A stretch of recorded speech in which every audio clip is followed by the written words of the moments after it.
This isn't how I planned this paint job to go. Clear as day, paint should just not scrape off a panel like this. What we've got here is an adhesion problem. That's poor prep, possibly poor materials. Either way, it's failed at the point of painting. This started as a simple repair. Glow plug shut out the engine, dented the bonnet from the inside. We fixed the damage, primed it, and went to knock a couple of stone chips here. The paint started flaking off in our hands. So instead of a tidy local repair, we're having to go back to bare metal on this one. And that makes the whole job a lot more labour intensive than it ever needed to be. So let's get into it. So who's at fault here? Whoever painted this originally? And we don't know who that was. It may have been done before it was sold. It could sit with the seller side of the job. Either way, it was done badly at the point of painting. And we're not here to name names. We're here to show you what bad prep looks like and how we put it right properly. Because once adhesion's gone, you don't chase it with more paint. You have to strip it, you have to go back to bare metal. You rebuild the prep the way it should have been done the first time. This is why it isn't a quick stone chip tidy up anymore. It's a full bonnet paint job. And it's back to bare metal. It's a lot more labour intensive than it ever needed to be. So if you're finding this useful already, hit the like button and subscribe to the channel, and don't forget the bell so you don't miss any of our future videos. Stick with me and I'll show you step by step exactly what's needed to put this caddy right. Strip it back, prep it proper, prime it, block it and finish it so this doesn't happen again. First job, every bit of this failed paint needs to come off, down to clean bare metal we can trust. So you can see we've pretty much got the bonnet scraped off. We now need to hit it with a DA and an 80 disc to get the metal all nice and clean, and then we can hit it with an etch primer. We've now reached the stage where we've got an incredibly messy floor, but the bonnet is back to bare metal and we're ready to hit it with some etch primer. This had to be done. We couldn't have painted this bonnet without taking it back to bare metal because the paint was literally just peeling off. What we're using here is Evercoat Optex Super Build. It's a direct to metal primer, etch and high build all in one solution. So instead of buying a separate etch and then a high build on top, you're doing both jobs with one product. That saves time on the job and money on the materials. It's also got a really useful built-in guide coat. It sprays down pink and when you sand it, it cuts through to grey. So you can see exactly where the highs and lows are, pick up any imperfections and work the panel until that prep surface is properly smooth. After what we've just seen with the paint blowing off this caddy, adhesion and a flat on his surface underneath is exactly what we need and non-negotiable. This is how we rebuild it properly. Now we're off into the booth to get some of this primer laid on this bonnet. Right, the bonnet's been panel wiped and now we're on the final tack of the bare metal. This bit is the bit you don't rush. The substrate needs to be as clean as possible before anything goes down. Any dust, any grease, any white residue left on the metal and you're already compromising the bond between the primer and the panel. And after what we've just seen on this caddy, paint that had no real adhesion underneath, this is non-negotiable. We're not repeating that failure. Clean metal, proper bite, job done once. So final tack, get it properly clean and then we're straight onto the primer. This is the first time we've used the Evercoat Optex Super Build on a job. It's a direct to metal, etch and high build all in one, so I don't have to jump between products. For the first coat I've gone fairly light as you can see. I didn't want to flood it. I want an even wet coat. Coverage and bite into the metal and then we can build from there once it's flashed with a second coat.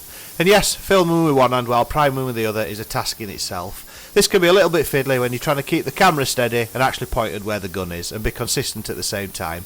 But the coat's gone on light and even and that's what matters. First coat down, let that flash off and as per the tech sheet, then we'll come back and build the second coat.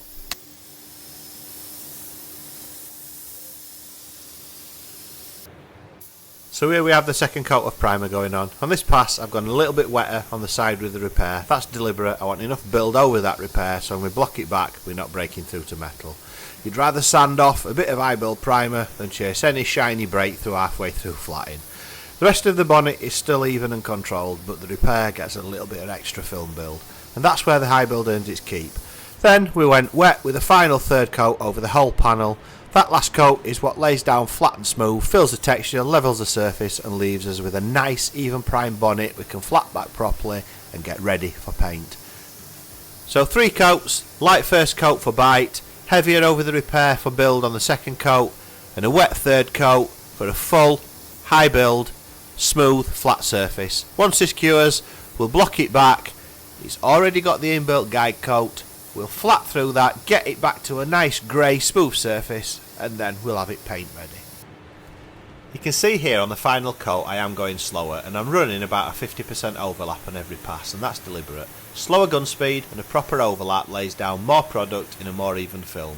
You're not striping it, you're not leaving thin edges between passes, you're building a consistent layer across the whole bonnet.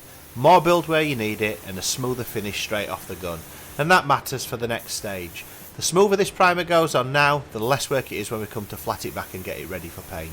Rough stripy primer means you're fighting it on the block. A nice even coat now means the sanding job gets a lot easier.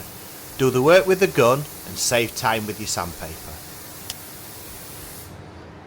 That's the Optex on, direct to metal, built up. Once this cures, we'll block it flat, ready for colour. Do it right, do it once. That's the whole point of this job. So the next question that may be on your lips is why is this primer pink? Now that is a sweet little trick built in by Evercoat. It's a pink guide coat. When you block the primer back, once it's dried, it turns grey. A lovely little thing built in, so you don't have to add another guide coat, you know where you've sanded, you don't miss any divots, and we'll show you later on in the video exactly how that works. So this is the first time he's using this Evercoat primer that has the built-in pink guide coat. When you sand it, it's supposed to turn grey. So let's get into it and see if that really happens. So we're starting with a 320 over the area that we had a slight repair on, because we just want to make sure that we block this flat. So far, I'm not seeing any grey through the pink, but it's early days yet. Now I'm not sure if this shows up on camera, but right there and right there is where the damage were. So what we're doing is just blocking that to make sure it goes totally flat.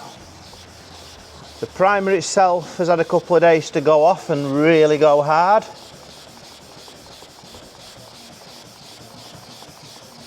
Because you don't want any sinkage after you've done the paintwork.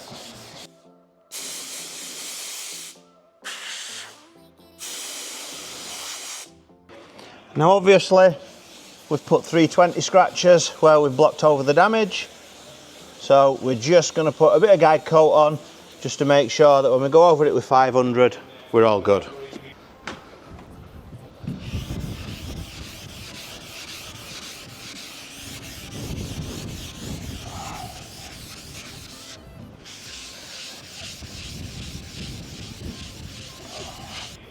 We're going to now try the 400 with an interface pad on a DA, because otherwise this will take me forever.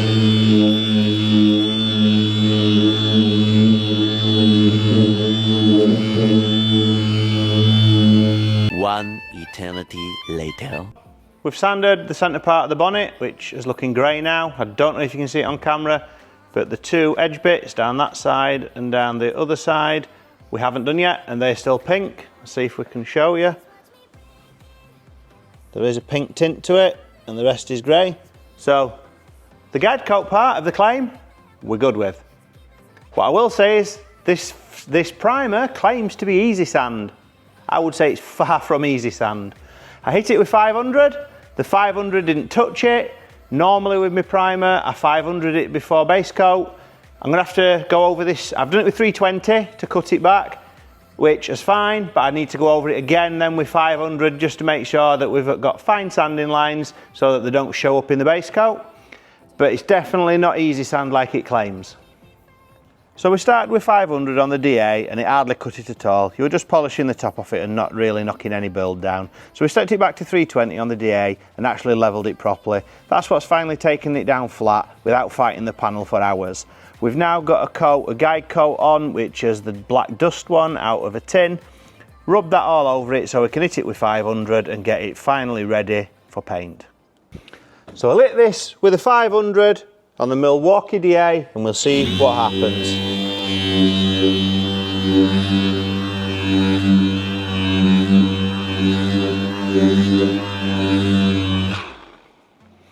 One thing that I've noticed with this is it is easy sand once you've gone through the pink guide coat. That has just sanded nice and easy and really fast with the 500. I actually think the pink film of guide coat is what is very hard to sand. As soon as you get through that, the rest of it is easy sand. So let's get on and get the rest of this bonnet 500'd and ready for paint. Right, that's us. Bonnet's primed, blocked back and ready for paint.